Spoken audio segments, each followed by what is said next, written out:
Amen. Good morning, church. It's good to be in the house of God. Amen. Amen. Mari po bang palakpakan natin si Lord once again?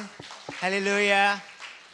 Hallelujah. And thank you po for your generous giving. Alam niyo po, this is gonna be the third last Sunday of the month. And then the next thing we know, we meet na po tayo next year. Ako po yung nagsasalita in all the nervousness in my, in my heart. Alam niyo po, grabe po si Lord, no? Nakita po natin, hence the decoration we've been celebrating. Hindi lamang po dahil nga we get to have a fellowship, hindi lamang po dahil this season is all about giving, but we also celebrate His goodness and His what? And His faithfulness. Amen? Grabe po, no? This week, sobra pong hectic. Opo, medyo wala pang mga tulog kasi kailangan mag-prepare for this, kailangan mag-prepare for that, kailangan asikasuhin yung mga bagay. Alam niyo po yun, more than anything else, we do it with gladness and with joy because why? He deserves the glory. Amen? Amen. And I would like to thank everyone as well na in behalf of our senior pastor, Pastor Emil, who's watching today, no, in behalf of our pastoral team as well, we would like to congratulate everyone. Alam niyo po, from January to now, andito po rin po tayo. We're still pressing on. We are still keeping on. Amen. Sa kabila po ng alin ng ating mga kahinaan, we continue to what? To rise above it and stand up and still walk and take that first step. Lord, I am moving forward with you. Amen. Maaari po bang tinan niyo po yung katabi niyo ngayong umaga at i-congratulate niyo kapatid. Maraming salamat at congratulations dahil nandito pa rin tayo. Amen. Amen. Who would agree with me that this year has not been easy? Amen. No po, this year is never easy, but we can attest that God has been good. Amen. Amen. And this month po, no, pinag-uusapan po natin na able to end well. No? Ako po panalangin ko, Lord, I also want to end this year well. Alam niyo po, there have been stories, hindi lang pulingid sa bawat isa sa atin. No, meron po tayo minsan kapatid na nangihina. Because why? Because of the blows of life, because of the challenges, because of situations in life. No po, natapos po ang taon na alin. No po, na merong daladalang kabigatan. Tama po ba? No, may daladalang alin. Sitwasyon sa buhay na hindi mabitawan. But you know what, church? Today, this morning, pag-uusapan po natin ito. No? If we are going to end well, we have to finish well as well. Amen. No, pag-uusapan po natin itong paksang ito na pinagatan po nating first fruit. Ayun. Can you say this with me? First fruit. First fruit. Now, the first principle of success is all about first fruit. Alam niyo po, while I was studying this topic, I just came across with this, the first principle thinking. The first principle thinking, alam niyo po yung first principle thinking. Ito po yung basic assumption na hindi pwedeng ma-deduce or hindi pwedeng magkamali. Parang si Aristotle po, sabi niya, he defined the first principle as the first basis from which a thing is known. Ibig sabihin po, pag meron kang first principle thinking, nagbabase ka sa subok na. Nagbabase ka sa napatunayan na. Amen? That's why, alam niyo po yon, bawat isa po sa atin, tayo po ay nagtitiwala sa Panginoon, no? Tayo po ay nananalig sa Panginoon because the first principle of thinking is subok na natin si Lord. Kaya tayo sumasamba, kaya tayo nananatiling naniniwala at nananampalataya sa ating Panginoon because why? The first principle of thinking is that God has been good. Ibig sabihin po, what we are thinking is absolutely sure or totoo. Totoo po ba ang ating Diyos? Amen po. No, napatunayan na po ba natin yung kanyang kabutihan? Napatunayan na po ba natin yung kanyang katapatan? Alam niyo po, in theory, first principles thinking requires you to dig deeper po until ikaw ay naiwan na lang. You are left with only one foundational truth of a situation. Foundational truth, ibig sabihin po nito, sureball. No, ibig sabihin nito, totoo, tapat. Tayong pong umaga, no? If you can go along with me, we're going to study the Bible. We're going to go Bible today, no? Magba-Bible school po tayo. It's more about teaching. It's more about really knowing what God has in store for us, and really understanding first fruit. Pag-uusapan po natin ito. Na po, and to some, I think you are familiar with the word first fruit. Oops. First fruit, magki-Christmas But you know what? We're going to end well this year, and we're going to finish this year that's coming well. Amen po. No, alam niyo po, the first principle thinking simply means you can only succeed in achieving the full potential if you are going to apply correctly the first step. Tama po ba yon? Pag nagkamali po tayong gawin yung unang hakbang, nagkakamali din tayo sa mga susunod. Domino effect po yan. No po, that's why we have to understand the first principle of thinking. So, if I could ask everyone, and to those who are connecting online, who wants to succeed here po to this year 2025? Can I see hands? Amen? I think we all wanted that.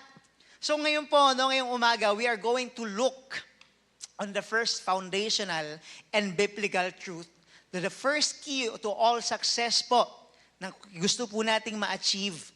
Actually po si Jesus sa New Testament, sinabi niya na po yun. No? Jesus already commanded us to look first to the first principle in everything para po to be able for us to live a life that is worry-free. Shall we all stand up on our feet? Shall we just read this scripture, this passage this morning? Ayan po, sabay-sabay po nating basahin in 3, 2, 1.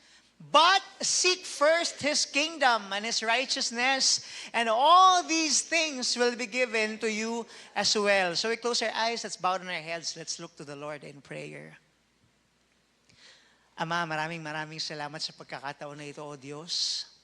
Maraming salamat, God, for allowing us to know your heart, allowing us to know your ways, for being with us today. Ama, aking pong dalangin, O Diyos, na buksan mo po ang aming mga spiritual na mata, spiritual na tenga, ang aming kaisipan at ang aming puso, O Diyos, upang, Panginoon, tumimo sa aming mga puso, O Diyos, ang aming pong pag-uusapan, maunawaan mga tuluyan at mailawan, Panginoon, ang aming mga kaisipan kung paano po gumagalaw at paano po nag-work ang kingdom.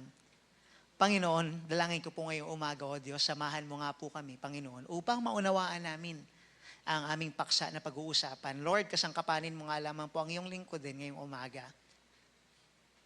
Hayaan mo, Panginoon, na may bahagi, Panginoon, ang iyong salita. Maunawaan, Panginoon, ang tuluyan. Kumilos ka po sa aming kalagitnaan, Panginoon. Maraming salamat, God. You've been so good. You've been so faithful. And Lord, we just want to thank you because there's more. Maraming salamat sapagkat, Panginoon, hindi ka pa po tapos. So we give you back the highest glory, highest praise, and all the adoration that you alone deserves. This is all we pray in the matchless name of our dear Lord Jesus Christ. And everybody say aloud, Amen. Sige po, palakpakan po natin si Lord. And we may now all be seated. Sige po, makakaupo na po tayo. Amen. If we can flash the scripture once again, it says there in Matthew chapter 6, verse 33, lagi po yung binubungad, no po, pag pumapasok po yung bagong taon. Sabi po doon, seek first His kingdom and all His righteousness, and all these things will be given to you as well. But what we really want is the promise of all these things will be given to you as well. Sino po yung gusto yon? Amen? Na po, even me, gusto ko po yun that all these things will be given to me. But before this verse, na po, Jesus is saying that we shouldn't worry about what we should eat, what we drink, no, what we wear. Because if we seek first His kingdom and His righteousness, then the promise will apply to us. Before all these things will be given to us, we have to seek first His kingdom. Alin pa po? His righteousness din po. Na po, before we could have this promise, we have to do this first. The key phrase here is, seek Him first. Can you say this with me? Seek Him first. Kung ano daw po yung ating uunahin will determine what will happen next to you. Do you agree with me? No, kung ano na po yung ating uunahin. So the first thing you will do will determine what follows next. After the first thing. Kung anong uunahin mo, will determine all that follows after you do the first thing. Kaya po, alam niyo po yun, magulo po yung buhay natin kasi nga, we take the second step agad. Lord, gusto ko na itong blessing. And that's where we fail. When we what? When we don't do the first thing. And that is to seek Him first. No, are you with me? We have to do what? We have to seek Him first. No? So what are the things that we need to seek this coming new year? Number one po, no? We need to seek Him first to understand how God rule and reign. How He rules and how He reigns.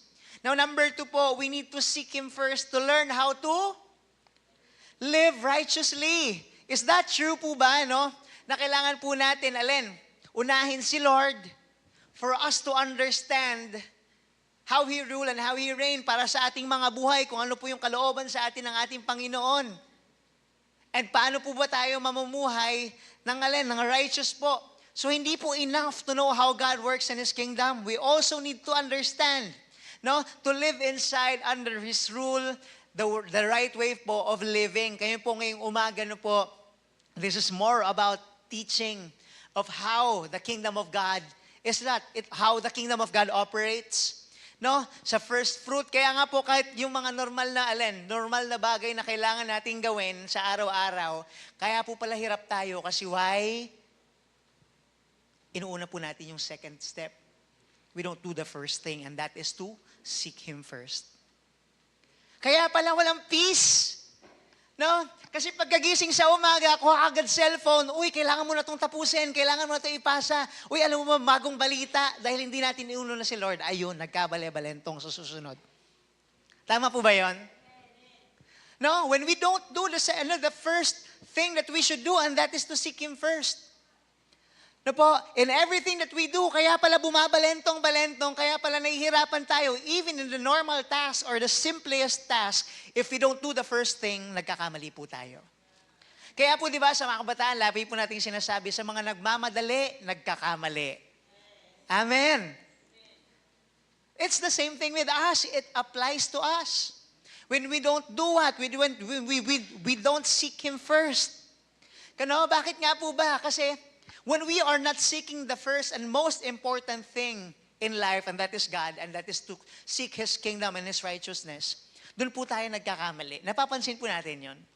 That's why I always say, when we are not in the presence of God, doon po tayo nagkakamali. When we choose to be not in the presence of the Lord. No, when we choose not to seek Him first. And I as well po, came into that situation, pag ganoon, doon ka nagkakamali. Doon ka nagsasabi ng salitang hindi naman dapat sinasabi. No? So how God works and how to live right, paano nga ba? Of course po, by reading the Word of God. No? This year po ba, how many days that can we actually count when we actually opened our Bible? Amen? Good thing po, hindi pa po tapos ang taon. Because why? We can start again. We can start and end this year well. No, God is good because God is reminding us with this foundational truth. God works po, and that is so true. But also po, we should have to live the right way of living. Alam niyo po, in theology, let's go Bible po, I-share ko lamang po sa inyo yung aking mga natutunan and what God wants to share to us in our midst today. In theology po, there is a rule in biblical study which is called the law of first mention. The law of first mention. Alam niyo po yun, which means the law of first mention is the principle po, ito po yung prinsipyo, principle po that requires one to go to that portion of the scripture where doctrine is first mentioned or first time siyang nabanggit. So yun po yun, ano po yun? The law of first mention or yung first occurrence kung saan siya unang nabasa. Mag-aaral po tayo ngayon. Okay, mag-aaral lamang po tayo ngayon. Bear with me, First occurrence of the same in order for us to really understand, to get the fundamental inherent meaning of that doctrine. So, magbibigay po ako ng example. Kasi po, ang law of first mention is also equivalent to the first principle. Naintindihan po ba ako? Malinaw po ba yon? Sige po, hayaan nyo lamang po ako maging guro po muna ngayon. No? Again po, no, we will use the law of first mention in our study about first. Now, pag-aralan po natin yung story po ni Abel at saka ni Cain. Sino po dito familiar sa buhay po ni Abel and Cain? Amen? So let's look to the book of Genesis chapter 4, verses 3 to 5. In the course of time, Cain brought some of the fruits of the soil. Basahin po natin ulit, no? In the course of time, Cain brought some of the fruits of the soil as an offering to the Lord. Now, next slide po. Kayo nang po magbasa. Abel brought fat portions, some of the firstborn of his flock. The Lord looked with favor on verse 5, but on Cain and his offering, alin po sabi doon? He didn't look with favor. So Cain was very angry and his face was downcast. Alam niyo po, in these verses that we read, first story of a man under influence po ng alin ng kasalanan. Na po, dito po yon. Dito po natin mababasa yan, no? Ito po yung na-implant, of course po, during the fall of Adam and Eve. No? When they rebelled against God. Nabasa po natin here, if mababasa po natin yan down the line, here we read the first offering. Okay? Ito po yun. Sa law of first mention, the first offering was mentioned in the Bible. No? Nakita po natin yung first offering done by man and the first murder done by man. Interesting, amen? The first offering and the first murder done by man. The story po, the story of Abel and Cain is alin po, remarkable. Bakit po ba? No? Kasi po yung hidden reason why God did not accept Cain's offering. Kung bakit hindi po tinanggap ni Lord, yung offering ni Cain. Nabasa po natin, some of the fruits. No? The reason why po Cain was angry at kung bakit niya po pinatay yung kanyang kapatid is obviously a result of not doing the first. Naintindihan po natin? No, the reason why Cain is angry and killed Abel is obviously a result of not doing what is right and not seeking the first. Kaya nagkaroon po ng kasalanan sa puso. Then God dealt with Cain in Genesis chapter 4, verses 6 to 7. Then the Lord said to Cain, why are you angry? Why is your face downcast? If you do what is right, sabi po doon, you will not be accepted. If you do what is right, will you not be accepted? Kung ginawa mo yung tama, hindi ba matatanggap yun? But if you do not do what is right, sin is crouching at your door. It desires to have you, but you must master it. So the question here, church, is what did Cain exactly do with his offering? Bakit hindi ito tinanggap ni Lord? No, some says because his offering came from the fruit of the land and the land was under-cursed by God. Sabi po ng iba, if that is the reason po, then why God accepted and asked offering of the first fruit when God gave, instructions about temple offerings. Alam niyo po, yung susi po, upang maintindihan po natin yung phrase used in the offering of Abel. Kasi po, sa Genesis chapter 4, verse 4, para mas malinaw po sa atin, Abel brought fat portions from some of the firstborn of his flock. Some of the firstborn of his flock, the Lord looked with favor on Abel and his offering. So si Abel po, inoffer niya po sa Panginoon yung firstborn of his flock. Na po, but Cain's offering, para po mas malinaw sa atin, in the course of time, Cain brought some of the fruits lang, of the soil as an offering to the Lord. So si Cain po, inoffer niya po yung some of the fruits and not the first fruits. Are we understanding, church? Naiintindihan po ba? Malinaw po ba? No? He may pick up and offer the first fruits of his harvest, but he didn't offer the first fruits. This is the same thing in the principle of you are doing what is right, but it doesn't mean it's obedience. Malinaw po? Ginagawa mo yung tama, pero it doesn't mean, tama naman sa mata ng tao, tama naman sa alin, sa mata ng mga tao na kapaligid sa'yo, but it doesn't necessarily mean you are obeying God. No? In the story of Abel and Cain and their offering, kailangan po nating maintindihan na ano po yung itong fundamental truths. Number one, the first worship and offering is never commanded by God. It was by heart. That's why when we give to the Lord says, Alin, no, not compulsory. Amen? And letter B po, number two, giving of the first things in our life is how the kingdom of God works. This is so true. Even in the morning when we rise, tayo po ay pagkagising natin, what we do will determine the rest of the day. God is so pleased when we give our first, and that's number three. God is pleased when we give our first. And number four, giving the second things in our life allows sin, death, and curses to come in our lives. You know po, that's what happened. When we don't what? When we don't do the first step, this is what happens. Curses and sin come in. Totoo po ba yun? I think it's obvious po sa bawat isa sa atin, even in our lives, even in our own testimonies, when we don't do the first step at humakbang tayo sa pangalawa agad, that's the moment where we fail. In the book of Genesis chapter 4, verses 6 to 14, then the Lord said to Cain, bibilisan ko na lang po, sabi doon, bakit ka galit? Why is your face downcast? If you do what is right, will you not be accepted? No? Kung ginawa mo yung tama. And sabi po sa verse 8, now, Cain said to his brother Abel, let's go out to the field. Ito po, dito na po tayo mag-ano. And while they were in the field, ano pong ginawa ni Cain? Attacked his brother Abel and killed him. Dito din po pala nagsimula yung selos. Bakit nagsimula yung selos? Kasi hindi ginawa yung una. Bakit pumasok ito? Kasi why hindi ginawa yung kalooban ni Lord? Are we understanding this, church? Then the Lord said to Cain, where is your brother Abel? Tinanong niya si Cain, asan yung kapatid mo? Tapos sabi niya, I don't know, hindi ko alam. He replied, Am I my brother's keeper? Ba't mo sa akin hinahanap? Sabi niyang ganon. Totoo po ba to? Pag tayo po gumagawa ng kasalanan sa Panginoon, parang ang hirap po natin maging totoo sa Lord. When we don't repent, and it's the same thing with me, the same thing with everyone here. You know po, I am not the best, but I'm also learning with you, journeying with you, going to perfection.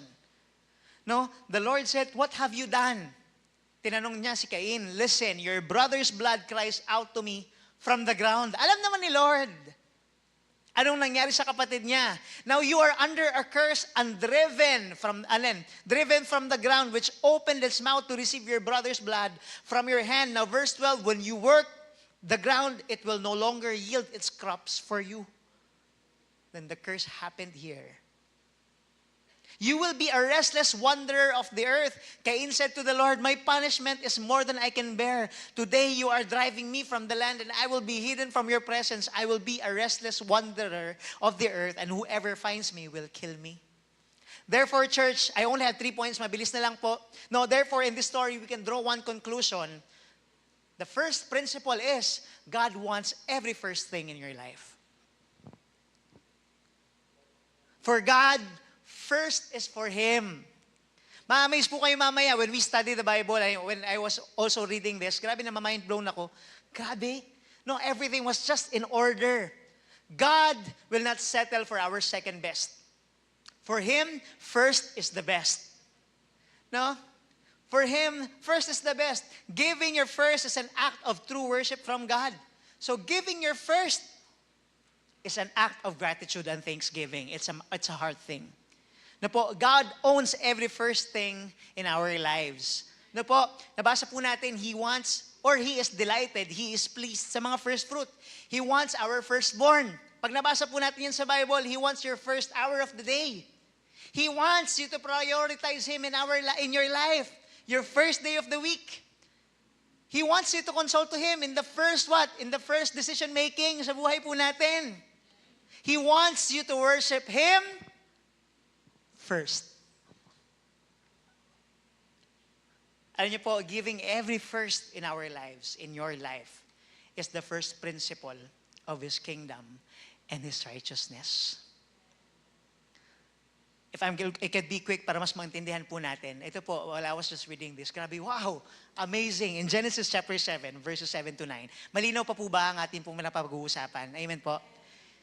Ito po naman si Noah, and Noah and his sons and his wife and his sons' wives entered the ark to escape the waters of the flood. Now kayo po sa verse 8, sabi po doon, pairs of clean and unclean, of birds and all creatures that move along the ground, male and female, came to Noah and entered the ark as God had commanded. Noah, alam niyo po, God is about to bring punishment to humanity. Through alin? Through the flood.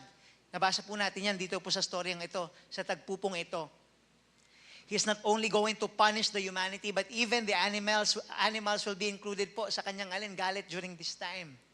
No po, kailangan po natin i-take note ito, that the only family po, na magba-Bible school po mo tayo, the only family that would be spared in this flood, sino po? Yung pamilya po ni Noah. Okay? Please take note po, also that God is only bringing animals of all kinds by pair. Ibig sabihin, magkano po? Male and female. Now, let's read po what happens next in the book of Genesis chapter 7, verses 23 to 24. Every living thing on the face of the earth was wiped out. Men and animals and the creatures that move along the ground and the birds of the air were wiped from the earth. Only, sino po? Noah was left and those with him in the ark. The waters flooded the earth for 150 days. Again, take note po natin that all living creatures on the face of the earth died. That's just important to know. And the only one that survived is the family of Noah and all pairs ng alin po, of living animals na nandun po sa loob ng arko. So for 5 months po yun, 5 months po, the whole earth was flooded. In Genesis chapter 8, verse 3, sabi po doon, the water receded steadily from the earth. At the end of the 150 days, the water had gone down. So it took po another 5 months for the water to be gone. Alam niyo po, if I could just run down everything, gusto ko lang po sana ilatag lahat para po mas maunawaan natin in verse 13 in chapter 8. By the first day of the month,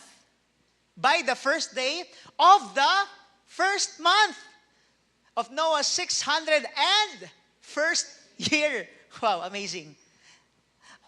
The first day of the first month of Noah's 601st year, the water had dried up from the earth. Noah then removed the covering from the ark and saw that the surface of the land of the ground was dry.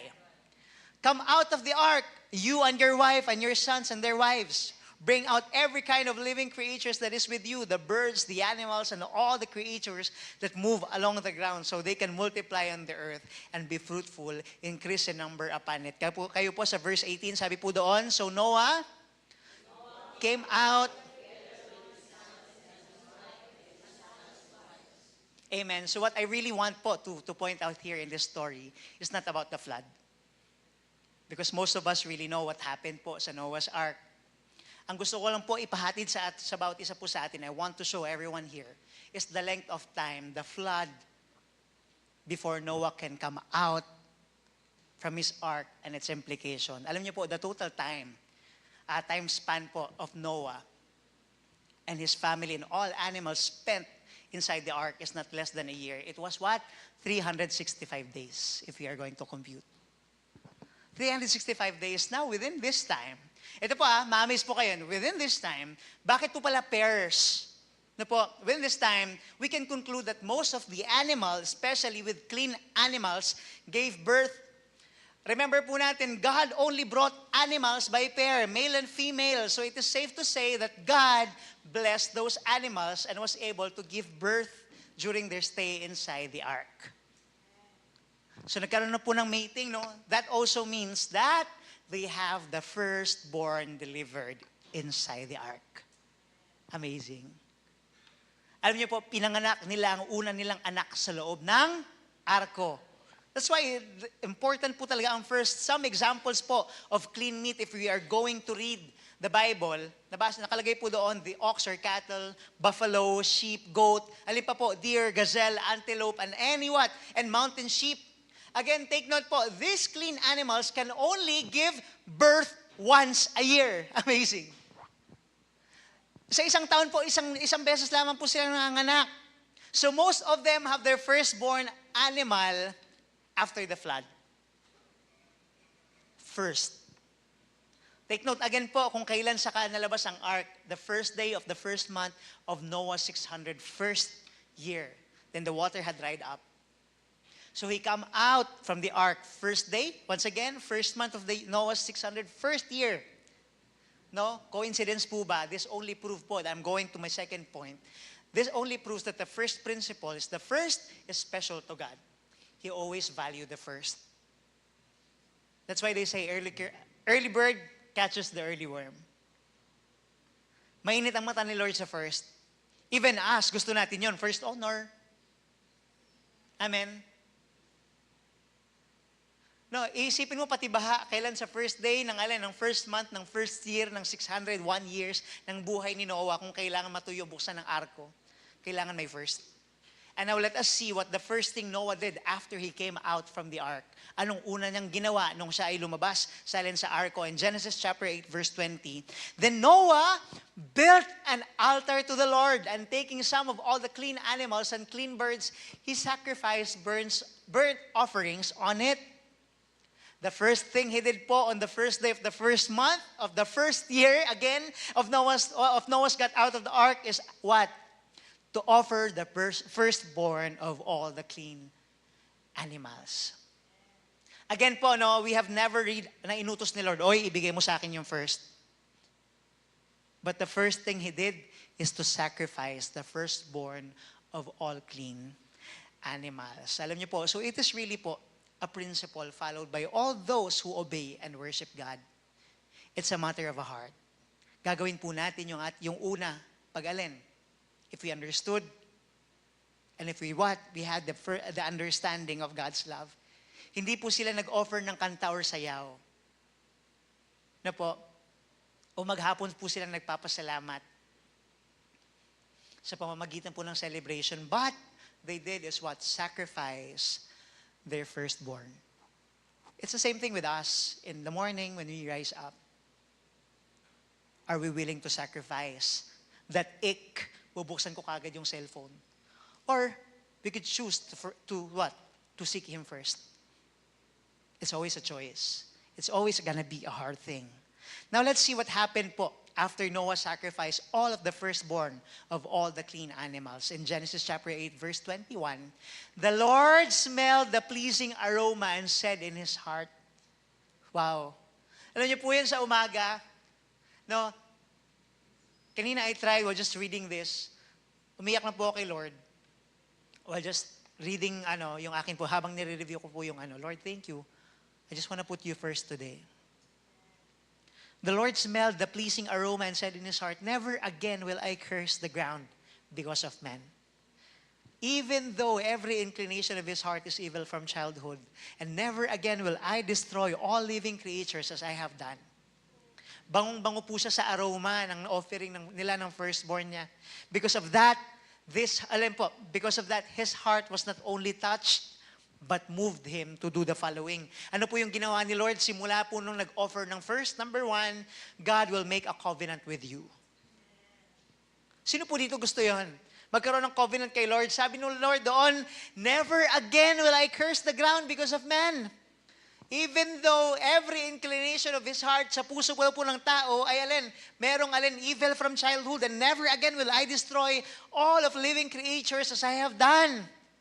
So God was moved and make a covenant not only to Noah, but also to himself. Sabi po ni Lord, I will never again. No, will curse the ground because of man. So if you will really study po the scripture, we don't make a covenant with God. He is the one making the covenant to you and us. No, every time we please the Lord, He will make a covenant with us. Every time that we please God, no, na-smell niya daw po yung mabangong aroma, mabangong samyo sa Panginoon. He actually retract his curse. Ang ibig sabihin, binawi niya of the ground because of Adam, dahil nga nung first fall ni Adam and Eve. Tinanggal niya po yung sumpa sa lupa. Sino po dito gusto matanggal yung sumpa sa buhay po natin? Do and seek Him first. Do the first thing that you need to do. Alam niyo po, second po, no? Sabi niya po, never again will I destroy all living creatures. The giving of the firstborn po of Noah saved, saved the future. Kung bakit po tayo nandito ngayon. Because why? Someone obeyed the Lord and did the first. Niligtas ng firstborn or first fruits ang future ng buong pamilya at ang buhay po natin. And number 2, harvest will never stop. Bakit nga po ba? I was amazed in Genesis chapter 8, verse 22, sabi doon, as long as the earth endures, seed time and harvest, cold and heat, summer and winter, day and night will never cease. Ibig sabihin po, the covenant includes a never-ending harvest. When we do the first, that's why it's not a question anymore kung bakit pa tayo pinagpapala ng Panginoon, because why? We did the first. Sa ulan, sa lamig, sa tag-init, no? That is the power po of giving your firstborn. Naiintindihan po ba? Malinaw pa po ba ngayong umaga? You're still with me? Na po, so the key po for a continuous harvest sa lahat ng ginagawa po natin is to give your first to the Lord. Ibigay po natin yung una po natin sa ating Panginoon.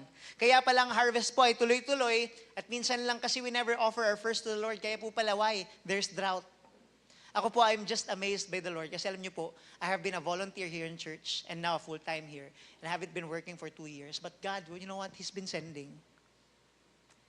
No, nilalagay ko lang po po, Lord, basta alam na ni Lord yun, hindi ko nga po sinasabi sa kanya na, Lord, yung bill ko next, si Judith andyan na, you know what, hindi ko na sinasabi kasi nga, sabi niya na, Lord, don't worry about tomorrow, for tomorrow has its own worries. Tingnan mo yung mga ibon sa langit, lumilipad sila, kumakain sila, and they don't worry. Opo, you don't have to look broke. Amen. Because God is good. Pag binigay mo yung first fruit mo, it will secure your future. And number 3, you will harvest in every season. In Genesis chapter 8, verse 22, as long as the earth endures, seed time and harvest, cold and heat, summer and winter, day and night will never cease. Isipin mo po, sabi niya, you will never cease to harvest kahit daw po anong season ng buhay, anumang season po ng taon yan. Ang matindi po nito, pati summer at lalo kahit wag during winter, wala po tayong winter dito. Sa araw man o sa gabi, ha-harvest ka pa rin. Sino po yung gusto po ng ganon? Ako lang po ba yon? So, ibig sabihin po, kahit tulog ka pa or tulog ka na, umaani ka pa rin. So, lumalabas po, this is the last point. And I will close with this. The first principle, number 3, giving your first is a key to prosperity. Bakit nga ba super big deal kay Lord ang first? Na po, bakit tuwang-tuwa siya sa una? Bakit? Dahil sa masisecure yung future po natin at it will be the key to release our ultimate blessings from God. Basahin po natin, no? Let us read what God said to Moses about the firstborn first. Exodus chapter 12, verse 29. At midnight, the Lord struck down all the firstborn in Egypt, from the firstborn of Pharaoh who sat on the throne to the firstborn of the prisoner who was in the dungeon, and the firstborn of all the livestock as well. Now in Psalms chapter 78, verse 51, He struck down all the firstborn of Egypt, the first fruits of manhood in the tents of Ham. Now Numbers chapter 8, verse 17, every firstborn male in Israel, whether man or animal, is mine. When I struck down all the firstborn in Egypt, I set them apart for myself. In Exodus chapter 13, verse 2, consecrate to me every firstborn male. The first offspring of every womb among the Israelites belong to me, whether man or animal. Kaya pala mainit ang mata ni Lord sa first natin kasi the third D, and this will be the very last, God owns every first thing in our lives. Though technically po, He owns everything here on this world. No? It includes what? Everything that we have belongs to the Lord. But God wanted our first to be sacrificed and offered to God. Bakit nga po ba? Pag una, hirap na hirap po tayong ibigay. Amen. Kasi gusto natin yun.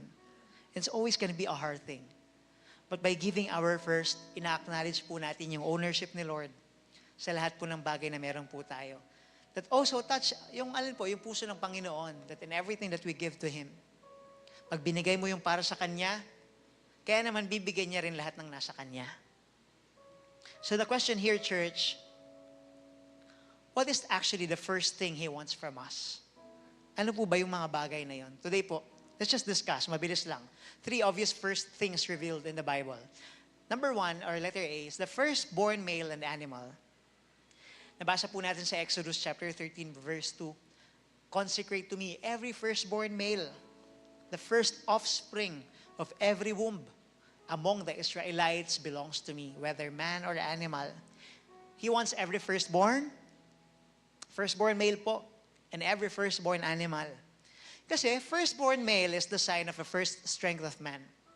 No? Sa Old Testament po, ino-offer talaga yan kay Lord. No? Iniiwan po talaga sa temple, just like Samuel.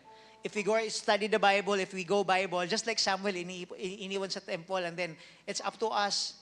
No, it's what? It's the parents had an option to redeem his firstborn para mapasa kanya ulit yung baby.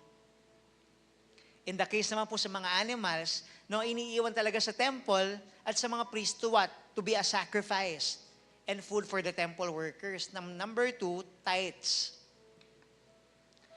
In Genesis chapter 14, verses 17 to 20, after Abram returned from the defeating Kedorlaomer and the kings allied with him, the king of Sodom came out to meet him in the valley of Shaveh. That is the king's valley. In verse 18, then Melchizedek, king of Salem, brought out bread and wine. He was priest of God Most High. In verse 19, and he blessed Abram, saying, blessed be Abram by God Most High, creator of heaven and earth. And on verse 20, and he blessed be to God Most High, who delivered your enemies into your hand. And this is what happened. Then Abram gave him 1/10 of everything. This is the first offering of 10th of everything. Now, church, if we notice, it's a hard thing. Hindi sinabi, oy, ibigay mo sa akin yung first. It's a hard thing, willingly, voluntarily, out of the abundance of love to the Lord. Alam niyo po, yung tithe is what? The first part of every blessing we receive from God. Tithe is never commanded by God, but first done by Abraham. And it becomes a command of God to all those who believe and follows Him. Now, who among you here believes in the Lord? Who among us here follows God? Follow God. The first key to God's blessing is giving your tithes to Him, your first to Him. If you cannot be faithful when giving your tithes or giving your first, then that's the moment that we struggle. Amen po ba? Ako po, I would attest to that. Ako po, minsan, pag nabibigay po ako ng tithes, Lord, dati nung natatrabaho ko, ito yung nabibigay ko sa iyo, ang dami. But because I give to the Lord the first in my heart, Lord, natutuwa po ako, lalo na pag nadadagdagan ng hundreds, Natutuwa po ako pag ibibigay ako ng Lord, kay Lord ng tithes na, this is more than, Lord, this is what I have. But I just want to thank God because God looks at the heart. He never looks at the amount. No? But because He sees our hearts. And letter C, first fruits. Before I could just end up with a story or a testimony. In Deuteronomy chapter 26, verse 2, take some of the first fruits of all that you produce from the soil of the land of the Lord your God is giving you and put them in a basket. Then go to the place the Lord your God will choose as a dwelling for His name. Alam niyo po, first fruits is the first fruits that will mature or ripe on fruit tree. Alam niyo po, yung unang lalabas sa bunga, ang aanihin, tapos ibibigay po yun sa temple as their first fruits. That's just how the ways or the norms back then. The rest po noon, after po na mamunga ulit, kasi may second batch naman. No, lumalabas po, Nylen, it belongs to us na. So kailangan po nating maintindihan that a fruit tree does not bear fruit at the same time in one season. Of course, in one season, mamumunga po yan ng una, and then aanihin, ibinibigay po nila sa templo. What? To give the Lord the first fruit. And then the second batch belongs to us. And that is what God bless and multiply to us when we give our first fruits. Now, the next question po, I'm almost done. How can we translate that in our time? Do we really need to do it? Ba kailangan po ba nating gawin ito? Kailangan po nating maalala at ma-realize that the principle of first fruit is not a command. It is a principle created by God. Kaya nga po si Abel, si Noah, si Abraham, kahit wala pang utos, ginagawa na. Wala pang utos, ginawa na. So how do we translate that in today's time? So, giving po, your first is about giving the first provision of God for you. Alam niyo po, naalala ko po ito nung just this year, hindi ko po pinangalanan kasi nga nahiya ko, Lord, ito lang yung mabibigay ko sa iyo. Kasi nga ito lang yung kinita ko, ito lang yung pumasok sa akin. Pero nilagay ko doon, Lord, this year, I'm going to pass the board exam. Kahit wala pa, Lord, papasa akong board exam, makaka-travel ako overseas kahit wala akong work.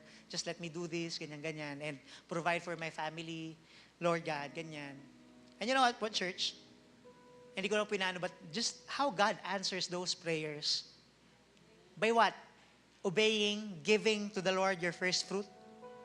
Na po, I'm not obliging anyone. This because what? This is what God wants us. Kung natutuwa po tayo na bibless tayo ni Lord, mas natutuwa si Lord na binibless na tayo. Mas nagagalak si Lord when what He gives to us. For us po, how do we translate that in today's time? Kung ano po yung unang dumating na provision sa iyo, from your source of income and source of provision, yun ang unang mong ibibigay. Naalala ko po, when I was still working, no, tapos I have this amount of money. Lord, ibibigay ko ba ito lahat? But you know what? When I look back, I thank God na binuksan ko yung palad ko at binigay ko yung unang sweldo ko ng buong buwan. Sige po, palakpakan po natin si Lord. Glory to God. And I've heard stories and I've seen people doing this and how God was with them. That means po, no, in our first income, in our work, or season of the first month of the first year, kung ano po yung pumasok, and the first blessing you will be receiving from the Lord, you will give it on the first month of the year. So that's gonna be next year. So ano po yung kinita natin for that month? Like for example, January. I remember po, January po yung time na yon. Kung ano po yung kinita ko doon, binigay ko po sa Panginoon. This applies po, no? Of course, it's hard. But when we sacrifice to the Lord, when we give, because you know what, church, we can never outgive God. We can never outgive Him.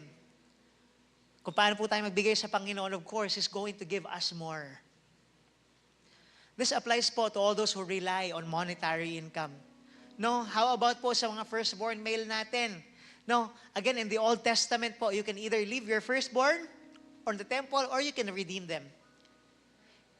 No, in our time, it is dedicating to Him, to the Lord. No, dinededicate po natin sila sa Panginoon. Making sure that they will serve Him, the Lord, and making what? Jesus as His Lord.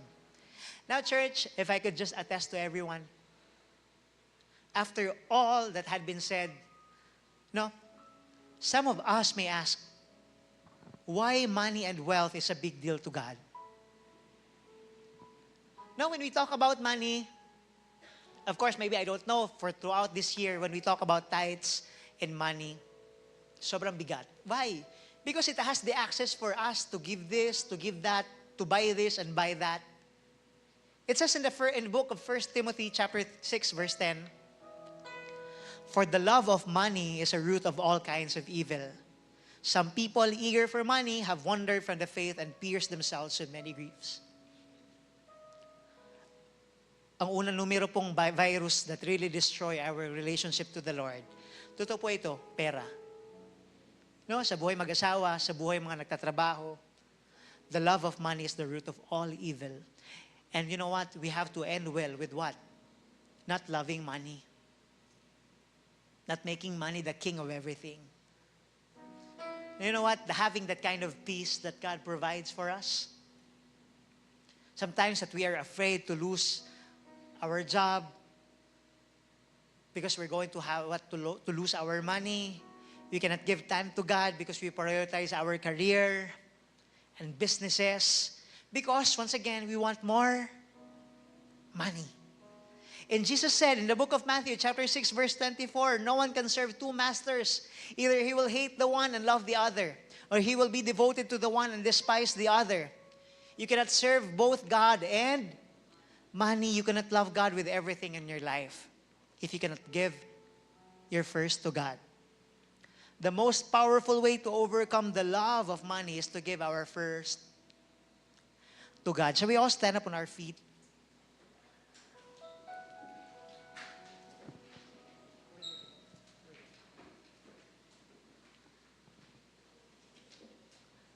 You know what, church, if I could just testify, this year, of course, it's not easy. This year po, no, I took on the role of having a full-time staff here di po sa simbahan. And it's my absolute joy. Alam niyo po, I'm also doing the drawings and stuff sa simbahan while doing all the preachings, while doing missions and all that. But I'm doing that with gladness in my heart. Kahit minsan wala nang tulog, alam mo yun? But this year, you know po, naalala ko po last January when I have to offer my first fruit to the Lord. Of course, this is the only thing that I have. But because that also means giving my heart to the Lord, then I really gave it to God. Lo and behold, alam niyo po yun, nagre-review po ako. Hindi po ako nagre-review pala. Actually, may nagpahiram po sa akin ng sum of money. No po. Sabi niya sa akin, mag-review ka. Enroll kita. So, enroll niya po ako, pinahiram niya po ako ng money. Tapos ako po, dahil nga po, meron na po ako sa heart ko, ayoko nang mag-take ng exam kasi ilang beses na ako nag-fail. Baka hindi talaga para sa akin yan. And then come January, no po, I only have such amount of money that came into me. Pumasok sa bank. And that's the only I have left. And then, parang yung sa widow woman, sabi na, yan na lang yung kakainin ko, sa susunod, mamamatay na ako. Yung ganong situation. Na po, that's the only amount left on my bank. And because that's the only thing that came in, yun lang yung pumasok. And then come January, na po, we were in a month, or we were being taught about first fruit. Na kung ano yung pumasok sa iyo ng month na yon, ibibigay mo sa Lord. And of course, it's not easy. Amen? Mahirap po, lalo na kung malaki na yung kinikita mo. That's why nga po, pag mas malaki, mas mahirap bitawan. No po, pag first, lalong-lalo. No, but when God says, anak, gawin mo yan. Because you know what? It is tested that God is a promise keeper and He will never fail. And He is worthy of everything that we could give. So, sa madaling sabi po, no, although po, no, nag-enroll po ako sa review center, and lo and behold, nung natapos po yung klase nung December, ni isa po doon, wala po akong napasok. Tapos pinasok kasi nga, downcasted na ako, ayoko na. But then, I was challenged by the Lord, nakbigay mo yan. Mag-take ka pa rin ng exam. Lord, double whammy naman, di na nga ako nag-review eh. Bibigay ko pa to eh, maghahanap na nga akong trabaho, ito yung gagawin ko. But then, I obeyed God. To God be the glory. Binigay ko po yung money na yon, knowing na Lord, paano ako pupunta doon sa exam? No? Kasi po, natapos po yung January 31. And yung exam po is January, last week of the month ng January. Tapos marirelease po yung results po ng exam after 4 days or a week during that time. Lo and behold po, no, I just said to the Lord, Lord, ibibigay ko to, magtitake ako ng exam. Knowing in my heart that it is you. You honor what I give to you. No, in-honor ni Lord yung binibigay natin sa Kanya, Lord.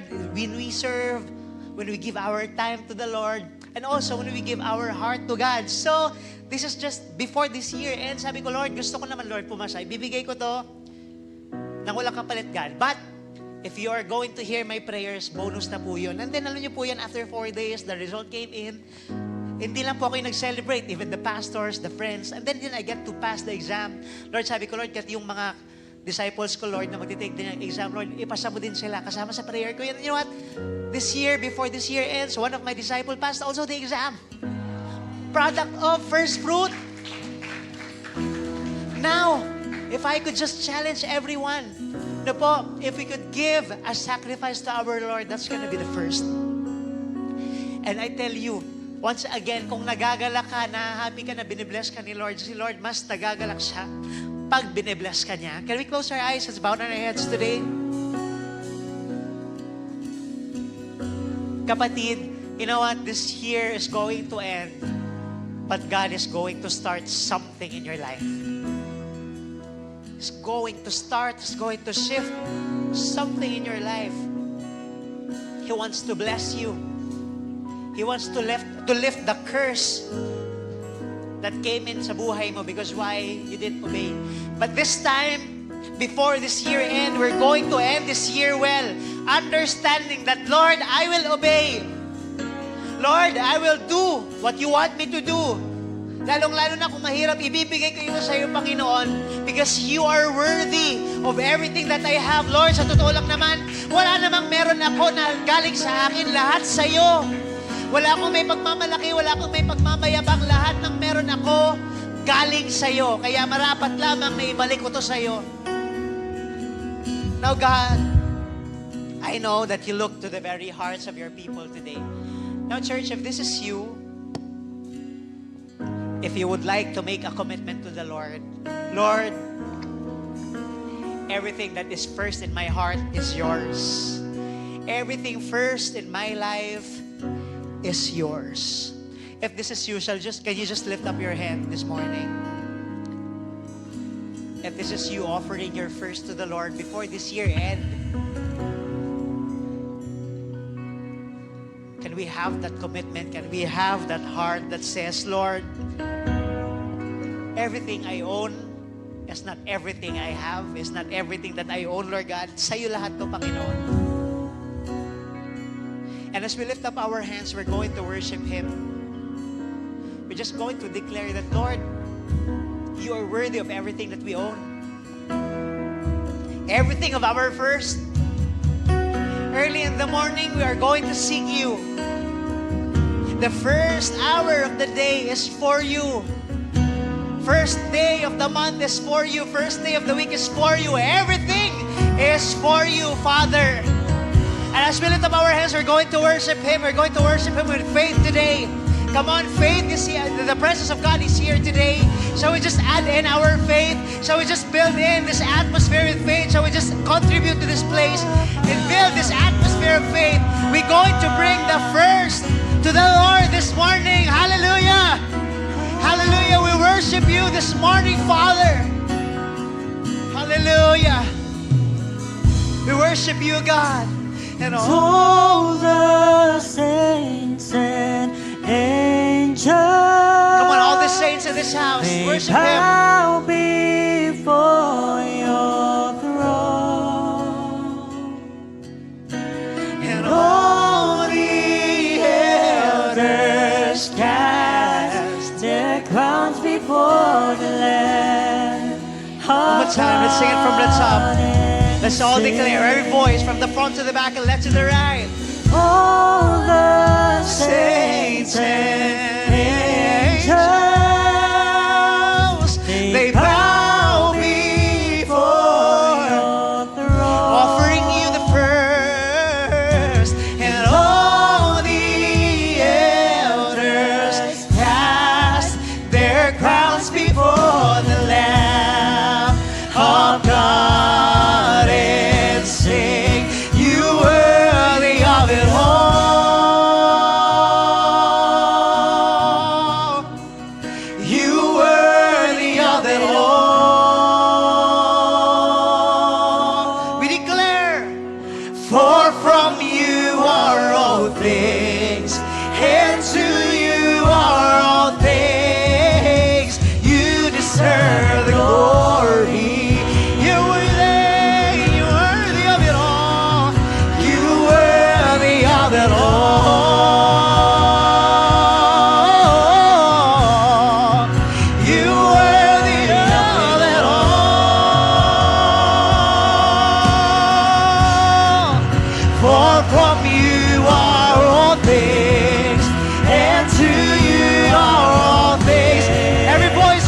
Let's all declare, you're worthy of everything that we own. You're worthy. You are worthy of it all.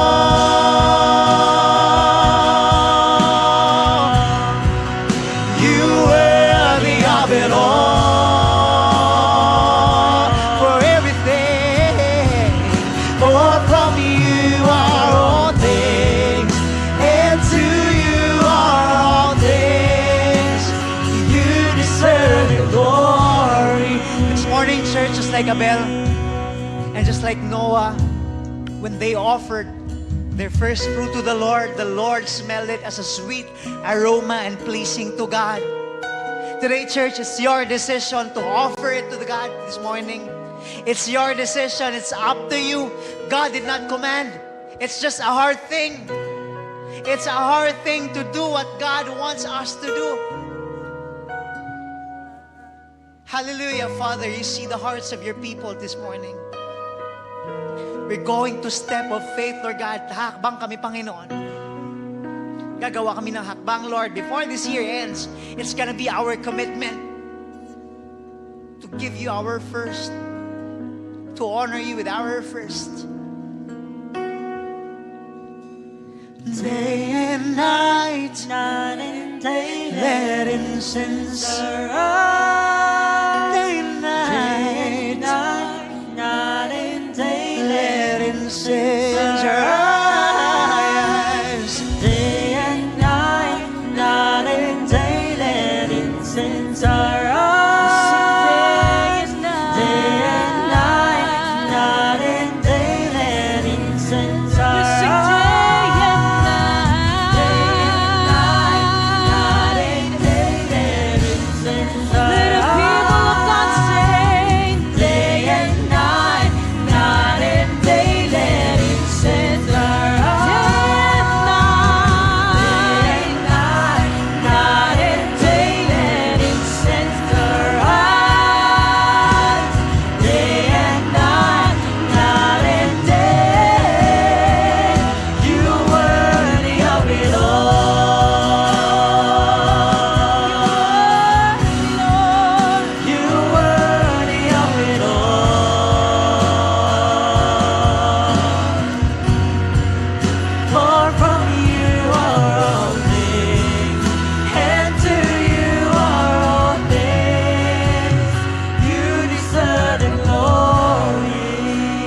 Lord, a big clap of praise today. Palakpakan natin ang Panginoon. Church, tingin po kayo dito sa unahan. My prayer for each and every one of you. Hindi lang kay Architect Francis mangyayari na magkakaroon siya ng answered prayer. This year, kapatid, ikaw na sunod next year. Claim that. Claim that. I don't know what you're praying for right now. Hindi ko po alam kung anong pinapanalangin po ninyo. Pero kapatid, every year na natin ginagawa po itong first fruit, proven na. Mga kapatid, we as a family, we are practicing first fruit because we believe that deserve ng Panginoon na bigyan natin ng bigat lahat ng ibibigay natin sa Kanya. Amen po ba? Yung bigat na nung unang matatanggap natin, lahat matatanggap po natin, whether sa workman o kung ano pa man, magiging source of income po natin, lahat sa Kanya. Even ako po, kahit nung estudyante po ako, up until today, na may asawa na po ako, sabi ko, Lord, lahat ng una sa akin, ibibigay ko lahat sa'yo. Kasi Lord, deserve mo yun, Panginoon. Ganon ka, Panginoon. Because God, the God that we serve, deserves the best from us. Amen po ba? Kaya tingin po kayo sa akin, mga kapatid, wala pa po kayong nakikitang box po dito. But starting next week po, you will be seeing, after po ng candlelight service po natin, you will be seeing boxes here. Hanggang matapos po ang first week ng March po natin. Bakit po matagal? Maybe kasi for some of you, it will take a preparation. And ilan po sa atin, it's not an easy decision. Totoo po ba yun? Hindi ito magiging madaling decision, pero mga kapatid, just consider this. Kapag inuna mo, Panginoon, inuna natin si Lord this year, 2025, maniniwala tayo, never tayong ihuhuli ng Panginoon. So it takes a big decision for each and every one of us. So makakakita po kayo starting next week ng mga boxes. At the same time, the ushers will be handing out, kung gusto nyo po, dahil kung gaano natin pinaghahandaan yung mangyayari po sa Pasko, bagong taon, paghandaan din po natin ng Panginoon. Amen po ba?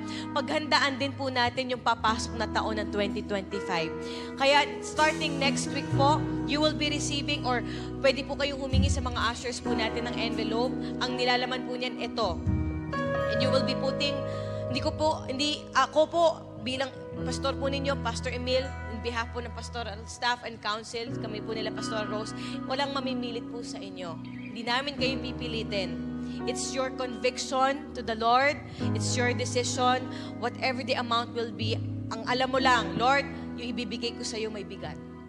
And I'm sure, Panginoon, yung lahat ng papanalangin po ninyo, makikita po ninyo dito, ililist down nyo po. Yung big things po ninyo, lahat ng ipagpe-pray po ninyo, Lord, itong pagtatanim na gagawin ko starting January, kung February ko pa matatanggap, Panginoon, yung dapat kong matanggap, Lord, ibibigay ko February or January or March, Panginoon. Basta, Lord, paghahandaan ko, Lord God, yung tatanim ko, Panginoon, yung panalangin ko for the year 2025. Lord, I believe, Lord God, I believe as I put you first, as I honor you, Lord, as I give weight on what I'm going to give unto you, Lord, naniniwala ako, Panginoon, the Lord will bless you. The Lord will bless you. He will bless your household. He will bless and He will fill all your barns with overflowing. Amen po ba? Hallelujah, because the Lord deserves the best from us. Amen po. Bigay natin yung pinaka-the best na regalo para sa Panginoon. Kung alam niyo po, every time na Pasko, sabi nga nila, the best gift that we have is no other than Jesus. Para papasok na next year, 2025, let's give the Lord the best gift that we could offer unto Him. Amen po ba? Hallelujah. Sige po, taas natin ang kamay natin sa Panginoon. Lord, I pray lahat ng mga magbibigay. Lord, lahat, Panginoon, na magko-consider, Panginoon, to apply, Lord, to practice first fruit, Lord, including ako, including kami, Panginoon, Lord, ng mga leadership, Lord God, hallelujah, Lord, in Jesus' name, Lord, right now, I pray in the mighty name of Jesus, that as we put you first, Lord, lahat, Panginoon, ang i-offer namin sa iyo, Lord, dodoblehin mo, titriplehin mo, Panginoon. I speak for breakthrough. I speak for answered prayer for the year 2025, oh God. Lord, this is how we're going to prepare for you, oh God. This is how we're going to prepare for the year 2025, oh God. Hallelujah, Lord, in advance, Panginoon, paghahandaan po namin yung the best para sa iyo, Panginoon. Hallelujah, hallelujah. Let's sing this one more time. You are worthy of it all.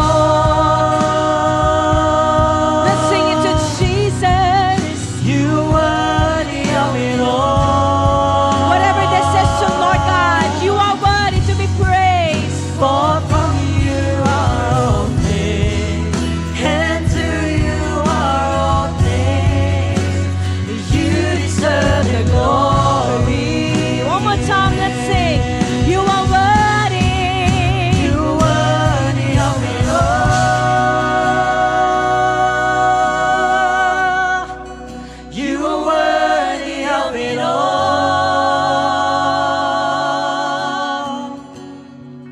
For from you are all things, and to you are all things. You deserve the glory. You deserve all the glory, all the adoration, oh God. In Jesus' mighty name, palakpakan po natin ang Panginoon. Kapatid, before we proceed sa celebration po natin, tingin po kayo sa akin. Starting next week po, expect greater things from the Lord because next week, we will be giving you some news, some big news po regarding our church lot. Alam niyo po, grabe ang ginagawa ng Panginoon sa atin pong simbahan and prepare and be ready for it because pagpasok po ng year ng 2025, indeed, we will see the greatness and the goodness of God in our life. Sige po, pilakpakan natin ang Panginoon. Kung nakaabot po kayo sa dulo ng preaching po na ito, nais po namin kayong pasalamatan na nagmumula sa aming mga puso sa inyo pong pagsuporta at pakikinig ng salita ng Panginoon na handog po sa inyo ng Light Church May Kawayan. Truly indeed, that through this platform po, marami na po tayong naabot sa paanan ng Panginoon for His glory and for His honor. And ngayon pong oras na ito, kung nais nyo pa pong suportahan ang gawain ng Panginoon, you can easily finance and support and give sa ating pong platform sa gawain ng Panginoon. Pwede po tayong manood ng ating pong mga live stream. Meron po tayong worship Sunday services po every Sunday. That is 10:30 a.m., 1 p.m. for the youth, 4 p.m., 7 p.m., and 11 p.m. po. Philippine time po yan. Maraming salamat po ulit sa inyong time At sa susunod po na ating mga preachings, patuloy po nating suportahan. Maraming salamat po and shine for Jesus.